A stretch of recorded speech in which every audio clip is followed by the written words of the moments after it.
everyone. I'm Ruthina Porterfield, and this is Liberated Conversations with Ruthina. It is my podcaster's tea conversation, and I love doing these because I always get to meet someone new, someone different. And this person, while this is someone who's different from who I would normally have, we have a lot in common because she is a fellow podcaster. She is a self-published author, and her next project is actually coming out on her birthday, just like mine is coming out on my birthday. You guys, I'm speaking with Laura Juntunen. She has her own podcast called Read It with Whiskey, and I cannot wait to talk to her about it. You guys have to hear about it. And she has a new fiction series coming out on her birthday on March 28th. We're going to talk about her podcast, her book, self-publishing, all that jazz. This is one you do not want to miss, that I don't want you to miss. Tell a friend, we're live. Join the conversation.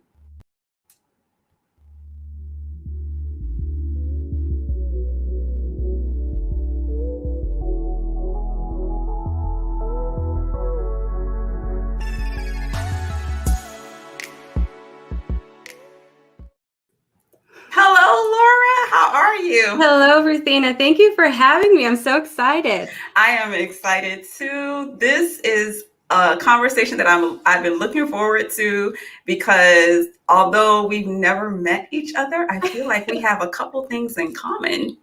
For sure. I loved your introduction. Yeah, we have a lot more in common than I even realized. Yeah. I mean, my birthday is in August, but I decided to bring my book out on my birthday too. So I'm eager to talk with you since yours is coming up in a couple weeks. Yes, very soon. So listen, I saw on your Instagram today that you got your proof. Yes. And I'm jumping ahead of myself because I'm excited for you. So I'm going to try to kind of stay in order. But okay. I want to talk about your podcast first. Okay. And then we're going to talk about your book. All right. And your fiction series. So your podcast is called Read It with Whiskey. Yes. So where did you get the name? Number one. Yeah, so it's actually a funny story. Me and my boyfriend just moved to Indiana. It was actually almost exactly a year ago. Oh, okay. And so we were living with his mom for a while. And so I had to get out of the house, take a walk, get out of the area with my mother-in-law. So I took a lot of walks, and something that just kept coming into mind was I really need to start a podcast. So I came up with a great name, and the podcast name was already taken. And I was just devastated. And so I was like, okay, I know it has to do something with reading and books. And I know I want it to have something to do with whiskey because I'm a whiskey girl. Hey. And so I was like, okay, what do I do? What do I do during my day that could tie in to be a title for something? And every evening, I have a little glass of whiskey, either neat or on the rocks, however I feel. And I read my book with a glass of whiskey. So Read It with Whiskey was born. And it literally just came to me while I was out on a walk. And yeah, it's all she wrote. That is so cool. And that sounds so Southern. Where'd you move to Indiana from, if you don't mind me asking? Yeah, so I grew up in Michigan. I lived in Florida for the last 8 years. There you go. And now I'm in Indiana. Yeah. All right. I was like, I know it's some Southern something in there that has to be.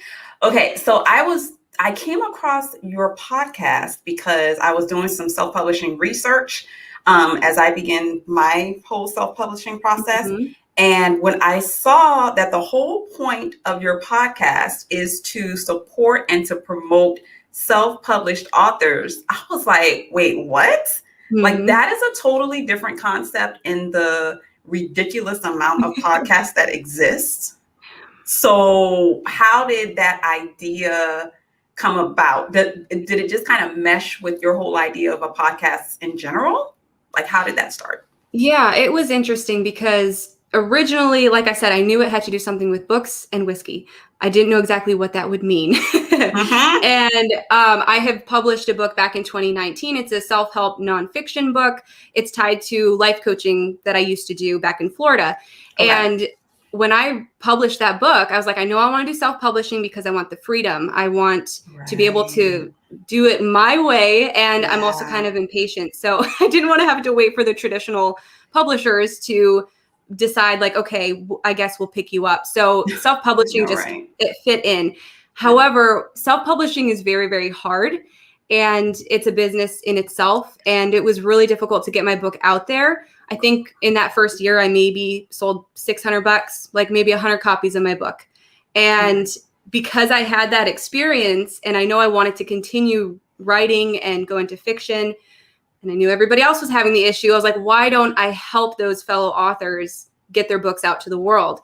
So that was the main premise behind bringing in the self-published authors, to help them find new readers, build their own audiences, but then also for the readers to find their new favorite author. Yeah, I see that in your show notes a lot. It's often, it's a part of the whole theme, the brand of what it does. And with my last episode that actually comes out tomorrow on the 17th, but my last episode, I spoke with Brittany Holmes Jackson, who owns a hybrid self-publishing company. And she talked about those reasons, those exact reasons why people go self-publishing, the time that it takes, waiting on a traditional publisher. She talked about all that stuff, but she also talked about the work that goes into it. And I am learning that if you want it to succeed the way that you want it to, it's a business. Like it's a super business. Like what, and interviewing all of these self-published authors, because how many episodes are you in now? I want to say the episode that went out today was around 10 or 11. Okay. I have about 16 or 17 lined up. And so I'm in the editing process right now. So it's probably been about 8 or 10 authors so far. Wow. And I've listened because I kind of follow your podcast. And the cool thing about it is that you go across the gamut. Like you go from fiction, and I love the conversation that you had. I cannot remember the author's name, but she talked about being divorced after being married for decades, which is something that no one talks about. So you talk about that. And then you have fantasy authors and you have international authors. It's across the gamut. How do you find your authors? Honestly, I think they've kind of found me in a way, because Instagram, I mean, I've been on Instagram for my life coaching business and everything. And so I've always had a platform there. And when I started reaching out to find authors, I was like, hey, anybody know any authors? And they kind of it was kind of like meant to be. They just kind of found me. Like the poet that I have, Cedric Blatch, he actually went to college with me. Lori Robinson, which was the one with the Gray Divorce, about divorce after 30 years. I actually worked with her as her personal trainer in Florida for a while. So some of these authors I do have personal connections with. And once they heard this was coming out, they were like, hey, let's reconnect. And then on the other side of it, there's a few people who I've just found randomly through other social media posts, through other authors or podcasters, and it's all just kind of falling together. I'm curious if you've been flooded with self-published authors saying, "Oh, can I get on? Oh, can I get on? Oh, can I?" Like, I'm curious about that. Yeah, it's been a little bit more overwhelming recently, because now that I have a few episodes out, I'm more credible than I was when I initially started. So I actually started finding authors back in November 2020. And I reached out to about 20 or so authors, and I was like, hey, I'm starting this podcast. I would love for you to be one of the startups. Are you interested? And I had about 8 of those people reach out right away. And now, since the podcast's out, a few of those people have been like, okay, maybe I am interested. I'll come back. I bet, right? But now I have a link in my Instagram bio where people can submit their information, so then they can basically request to be on the podcast. And I think the hardest part now is trying to narrow it down to who I'm actually going to interview, because I don't want to have too many of one genre versus another. Like you said, I'm hitting a bunch of different categories, and I've been flooded with romance authors, and it's so hard to say no. Yeah, I've had more romance than any other, but I think it's because the romance people I have interviewed, they have done very, very well with cross promoting through the podcast. And so Okay. they're seeing the benefit that the podcast is going to bring to their own business. So even though I want to say yes to everybody, it's hard to narrow it down for sure. Yeah. It's something, like I said, this was very unusual to find in the ridiculous amount of podcasts that exists out there. Mhm. And it's just hard to find. And again, I'm just now starting in the game, but because of the stigma that is on self-publishing, it feels like it would be difficult to find promotional opportunities outside of those that you create for yourself. Right. When it comes to self-publishing. So to see this, I guess people are kind of jumping on it, like after you've kind of established. Now you were already self-published before the podcast. Yes.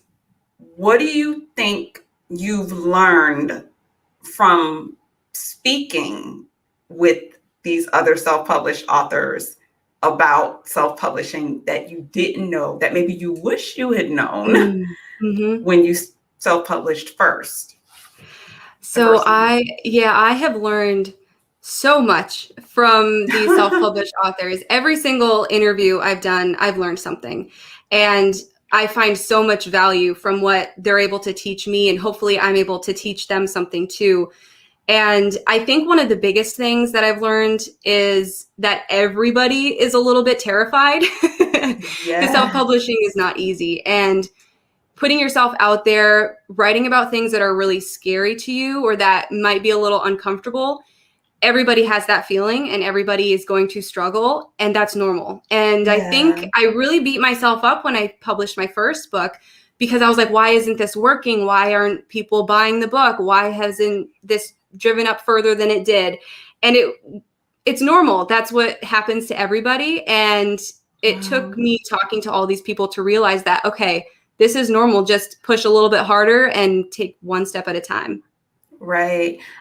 We have a question, and she was just saying, can you guys talk about the process of self-publishing? Let me first say that the episode that comes out on the 17th really delves into that particular process. But I will let Laura kind of talk a little bit about her process because I'm just now jumping in. So I'm going to let you kind of give a quick summary of it because there's so much I have to talk to you about. Yes. So the process of self-publishing is very different for everybody. And I know that's not what you want to hear. You want to hear, okay, do this, and the other thing. Right. But it is going to be very different for every person. And I think the first thing is get the pen to paper. Because if you're not writing the book, there's no point in doing the research on the marketing and the book covers and doing networking events. There's no point in doing any of that if you're not actually writing the book. Right. And once you have that book written, then decide, okay, what do I need to learn more about? And take it one step at a time. And if you have people who can help you, take the help. Don't think you can do it on your own because it's going to be a little bit overwhelming. Right. I will say that for sure. I originally was going to go the traditional publishing route, and then COVID. Like that's basically how that works, right? And so because of the timing, for me, I made my decision to go self-publishing because of the timing issue. And we talk a little bit about that in the episode that comes out on the 17th, where the timing that self-publishing provides you with is so a little more convenient than traditional publishing. Here's the thing though, if you're gonna go that route, if it's this idea of getting it out quickly, you still want to get a quality product out.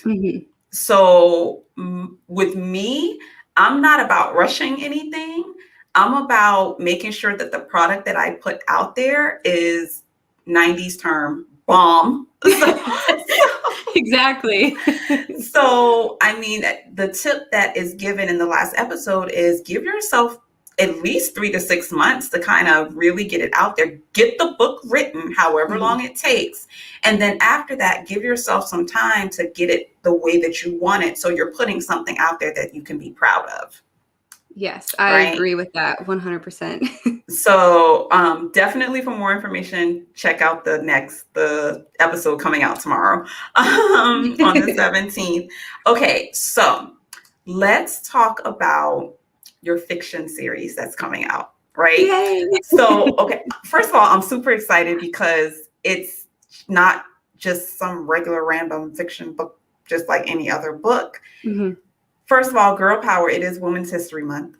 And you're basically writing a sci-fi kind of fantasy type series, which the guys usually dominate that market. Right. But women are out here and we're doing this. So talk about your series, the Yes. Shockwave series.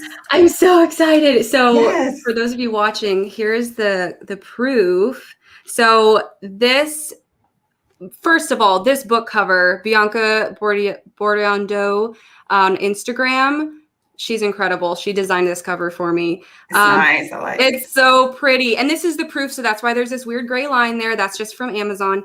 But it is absolutely gorgeous. And it was incredible how she was actually able to take my idea and put it into an actual thing. That was Wow. so cool. But okay, so the book is book 1 of the Shockwave series, and this is titled Transient Pulse. I haven't revealed the titles for all the other books. There's going to be 3 in total. Okay. And essentially what this book is a post-apocalyptic sci-fi story about Dixie. And she is a very indecisive person. She can never make up her mind about one thing or the other. And she finds herself living a life after an electric pulse has hit the nation. So the country's been hit by this electric pulse. It wipes out all electronics, all vehicles that were running, all cell phones that were running at the time of the pulse, they're fried. And there's more details about some electronics work later on. You'll have to read it to figure out all that kind of stuff. But essentially, her and her husband have to decide to traverse the country to a safe zone in Canada. And then he goes missing. And Dixie has to decide, am I going to make this journey on myself? Or am I going to wait for him, using up our supplies in the process? So that's how it starts out. Is she going to do this? And she's indecisive. She has a really hard time figuring out what to do. And throughout the process of the book, she's going to meet some people, and she might actually have to turn to the dark side of the community, those people who are murdering and stealing from people, and all in the hopes to survive. Wow. That's freaking deep. And it's the first book of the series. Yes, this is the first book. And it's funny, I actually, if you want to hear a little story about where the idea came from. Yeah. So last March, like I said, we moved to Indiana last March, and it was the beginning of COVID. And the night before we were going to leave, I had a nightmare that my boyfriend left me behind in Florida. And I woke up like terrified. I was like, I didn't know I had abandonment issues. What is going on right now? And so this whole story evolved out of this fear of being left behind. And obviously he's not going to leave me behind. We've been together for 8 years. He's not going anywhere. But this weird abandonment fear came up, and I rolled with it. And so the book actually started out having very similar ties to coronavirus and COVID, but I didn't want it to actually be about a disease or anything like that. So this idea with the electric pulse is something that my family had been talking about years ago at a bonfire. And they're like, I bet some countries could just put a pulse onto the country and wipe out all of our electronics. And what would we do? So between that idea and then the dream, I mashed them together. And that's how the book was actually born. So this book follows that journey of Dixie. In book 2, we find out why the pulse actually happened. And then in book 3, we're going to find out a little bit more about how everything's going to be resolved and what the world's going to look like in the future. Wow. That's so I got to keep talking because it's a podcast, but I'm so stunned. No, it's such a cool idea. And it just to explore what happens to this crazy world without technology, and how this whole idea of it an apocalyptic type thing, that's pretty deep. That's pretty deep. So, and I'm tripping because you got it from a dream, basically kind of a nightmare. Yes. So that was terrifying for sure. Sure. And then one of the secondary main characters who comes into play a little bit into the book, her entire backstory was a dream that I had a couple months after we moved here. So Wow. I listen to dreams, I listen to like feelings and things like that. So if there's a sign, I'm going to use it. And it was kind of like the book was just thrown at me. God was like, you got to write this for me. Okay. Yeah. Here we go. And you know what? And this is the cool thing that I hope kind of inspires people, that sometimes those crazy dreams that seem completely random, sometimes they have a purpose. And it's about kind of taking that idea and running with it and just kind of trusting the process. How long did it take for you to write the book? So I had started writing in July, and I did voice memos. So I would record my voice while I was on my walks, and I forgot about it because I had to get a full-time job because we weren't making an income. And then in November, I participated in NaNoWriMo. So NaNoWriMo is National Novel Writing Month, and it's an online challenge, completely free, and it takes place every November, and you try to write 50,000 words in 30 days. And so I did it.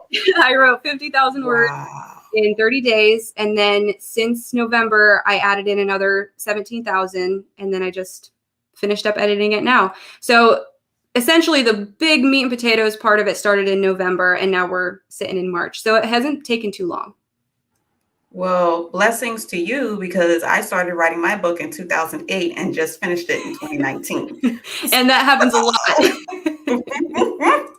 So it's just different from author to author. And it just depends on the story and your timing and what's going on in your life. And so you're in the editing process now. I actually just started my editing process. I'm going through an editor. You have edited a book before, though, correct? Yes. Okay. Yes. So I do all self-editing. I was almost an English major, so I do have a hand in how to edit.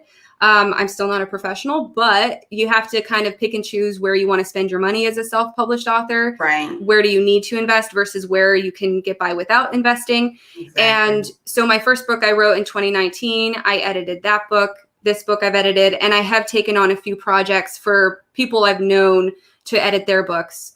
Laura Robinson with The Great Divorce, I did all the editing and proofreading for her book.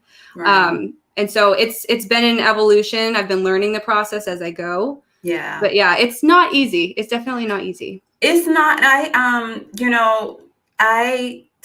I'm glad you said the way that you said it. You said you have to decide as a self-published author where you're going to invest your money. And because I'm a very meticulous person, editing is a huge deal for me. So I decided to invest in the editing process. So I decided to go ahead and hire an editor. And this chick is tough. She's tough. You think that you're a decent writer, and then someone comes in and says, okay, this is out on an entire page. So it can be kind of overwhelming. It can be, if you're not confident or familiar with the process, it could be discouraging. Thankfully, I am confident, but I could tell where the holes were. And some of it was expected, some of it was not, but I'm open to the process. And it's about trusting your editor. So being that you're a self-editor, you have to trust yourself. Right. Yeah. And I go ahead. So I was just going to say, I also have had the use of beta readers as well. Yeah. So that definitely has helped me as a self-editor, is that I had other people. And one of the people who beta read for me, she's a teacher. So she was able to catch a few things that I didn't catch. And so I think if I hadn't had the beta readers, I'd be more nervous. But since I have had the people read it so far, I feel like it's pretty good. You feel confident? Yeah. Yeah, I had a principal before I even submitted to an editor, like right after I finished it in 2019, early 2020, pre-pandemic. I had a former teacher / principal read my book. And she went through and kind of gave me some stuff. And beta readers are a tough one for me because I have trust issues. So, but I know I'm going to definitely not invest, but I already reached out to someone to say, hey, might be sending you an advanced copy, just letting you know, because you have to put it out there. Another question I was going to ask, let me put it up. She says, I was going to ask if you had other readers. You just answered her question. Okay. Yeah, I did have some beta readers, and I'm also going to have ARC readers. So the beta readers were more about the structure of the story. Like, did I leave any holes out? Because you don't want to have plot holes in your novel when it's published. That's not okay. So that was more of the beta reader, making sure the story made sense, making sure that people would actually enjoy it, and it had enough suspense and it had enough mystery, but it kept them going along. Whereas the ARC readers are going to be more so, they're going to read it for enjoyment, and they are going to choose to rate it as they please on the different platforms, on Amazon or Goodreads or whatever they choose to. Yeah, that's where I'm going with it. I'm definitely going advanced reader, that type of thing for sure. So your book comes out on March 28th, your birthday, which is the day after this episode actually releases. This episode releases on March 27th. What are your plans for the day? Because it's your birthday, it's your book release. What are you going to do? So I am prone to burnout. And I definitely push myself way too hard, way too often. And I'm turning 28 on the 28th. So it's like a golden birthday also. And my sister and my two nieces are going to be here. So they're going to be here for the birthday weekend. And then me and Brian are shipping down to Florida to go to his cousin's wedding. So after it's published, I'm not worrying about anything for an entire week. I'm going to have marketing things scheduled out so I don't have to think about it. But other than that, I'm taking the time to just relax because I have really big projects coming up that I need to have this time to relax and not really worry about it. Right. I'm going to take these last few minutes to kind of get advice for myself, if you don't mind. Yeah, of course. Because the fact that we have one of the things that we have in common is that we're trying to put a book out and we're doing a podcast. Yes. And I'm going to be honest with you. I'm starting to feel the pull and the tug and the constant battle of, oh my gosh, I have to promote the podcast, but I have to do some editing. Oh my gosh, I have to do this stuff on social media for the podcast. But oh my gosh, I have to get some readers. Like, I'm really starting to feel that pull on me. And how did you balance that? Like, how are you balancing it? What are you doing to handle that? So it's not easy. Definitely not. No, and I work a full-time job. So that's definitely another thing on top of that. Right? But no, I think the biggest thing that helps me is to chunk things into timeframes. I like to use the 20 minutes of work, 5 minutes of rest, 20 minutes of work. There's a name for it. I can't think of it. But I use that method when I'm working. But even more importantly, I have broken everything down into what tasks are the most important versus least. Okay. So I listen to the Creative Pen podcast by Joanna Penn. It's incredible for any self-published author. If you have not listened to it, go listen to it and binge it, because she's got hundreds of episodes from the last 10 years, and she does all self-publishing. She's incredible. I read a few of her books as well. But she had a guest, and I am kicking myself because I forgot to write down his name, but he brought this amazing tactic to her podcast, and I have been flying through everything. I've been so productive using this tactic. So basically, it's a $10, $100, or $1,000 task. You have to put everything that you do into those categories and see where everything falls. So those $10 tasks, those are the things that are monotonous. They take a really long time. They are things that you really don't necessarily have to do right now, but you feel like you need to do. It's like that busy work. So for me personally, those $10 tasks are social media posts, also the podcast editing, because essentially anything that's a $10 task, you can contract out. You could technically hire somebody if you had the funds. You could hire them to do those tasks for you, and they take a lot of time. The $100 tasks are the tasks that you have to personally do, but they're not generating income right now. So for me, the $100 tasks that are really, really important, but they're not like the end all be all tasks, those would be recording my interviews with my guests, being on podcasts such as this, because I can't have someone stand in for me to talk to an audience. I can't have someone go to networking events for me. Those are things that I have to do, and they're going to help my business grow. Yeah. And so those are the $100 tasks. And then those $1,000 tasks are the tasks that you have to do in order to have any success in the future. And my $1,000 tasks is my book, writing, editing, getting it out there. So by putting all of those into those categories, I have determined what I'm wasting my time on and what I actually need to do. So then from there, I've kind of broken it down into a schedule. So I work a regular job, 11 to 7 every single day. So in the morning, I have a little bit of writing or editing time. I do maybe some social media marketing content, but it's all in the mornings, Monday through Friday. Okay. Usually Saturday or Sunday is a recording day where I record all the podcast interviews possible and get them all edited and done. And then one of those weekend days, I try to rest a little bit, but like I said, I'm prone to burnout. One of those days is like back to the writing, spending an entire day on the books and making sure that they are getting out there. And by getting rid of all those $10 tasks or subbing them out or pushing them to later, it's really helped getting all of this stuff done. Wow. I'm like, you don't understand how I was taking notes. Like,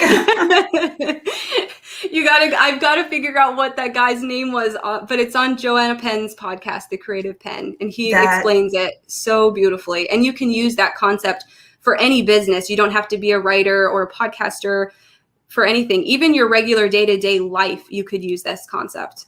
I was thinking that as I was listening to it, how it kind of applies. It can be applied to various industries, various parts of life, that type of thing. It's just such a great concept because in life, you have to prioritize. If you don't prioritize, you end up wasting time on unnecessary garbage. Yep. Oh, yeah. Oh, you froze. Unnecessary stuff. Did I freeze? Oh, am I back? Yeah. Okay, just making sure. But yeah, I was just saying, in life, you have to prioritize, and that particular system really kind of goes into that type of thinking. And if you don't prioritize, you end up wasting time on a whole bunch of garbage. Yep. Or just unnecessary things that you don't have to deal with. For sure. And that was something that after I listened to this podcast episode, I was like, oh, that's why my business in Florida wasn't as successful as I had hoped it would be, because I was focusing on those $10 tasks when I should have been focusing on other things. And I mean, I was successful. I was working from home, but I wasn't successful enough to keep that business going when I moved. I think if I had taken the time to do those $1,000 tasks, then I could still want to be running that business. Yeah. But in my mind, it felt like so much busy work, even though I loved what I was doing with the coaching. It just wasn't aligning the right way, if that makes sense. That's huge. That's huge. So on my list of things to do is to go find a creative pen.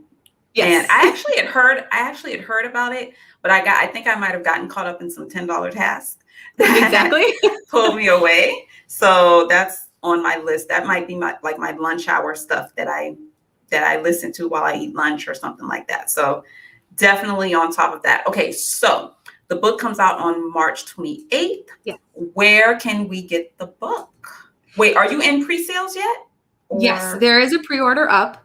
The pre-order is up on Amazon, and that's for the ebook. So on my website, laurajlive.com, you can find all the information there. But most of the links that you'd want to find are through my Instagram page at Laura J Live. So on my bio, there's a link to a link tree, and that has everything listed there. There's going to be the pre-order for my book. Once the 28th hits, then the paperback will be available, and I am going to have hardback signed editions available in April as well. Nice. Okay, cool. So just one of the comment just said that she enjoyed listening to your, she enjoyed it. Thank Yeah, you. just saying that she enjoyed it. But okay, so we can go to Laura J Live, and there's the link tree to have the links to everything. You are in pre-sale now, but on March 28th, the paperback will be available, which is awesome. I want to make sure that I give you a chance to talk about everything that you're doing. The podcast itself is called Read It with Whiskey, and that's available on all podcasting platforms. On all platforms. Yep. You can go everywhere. And something really cool that I am going to be bringing in later this year is going to be the Read It with Whiskey book club.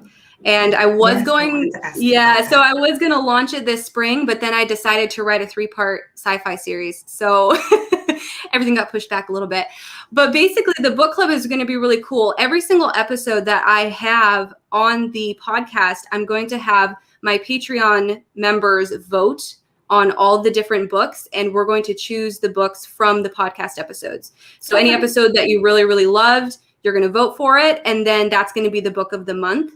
And that voting ability is going to go to all my Patreon members. So patreon.com/readitwithwhiskey.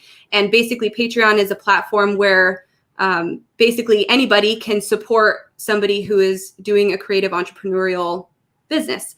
So anybody can have a business there. And basically my audience is going to get extra sneak peeks into the Read It with Whiskey behind the scenes. They get video content from the interview. And all of that kind of stuff is there. And then once you're in there, you also get to do the voting later on. Hopefully this fall, the book club will come out. Nice. You've got a lot going on. Oh, yeah. A lot going on. But for now, it's all about Transient Pulse that comes out on March 28th. Yes. I am excited for it because it's so cool to see this. I'm just super excited. So I'm going to definitely be jumping onto that as soon as it comes out because I want to support. Yay. Thank you so much. Laura, thank you so much for doing this. I cannot tell you how awesome this conversation was.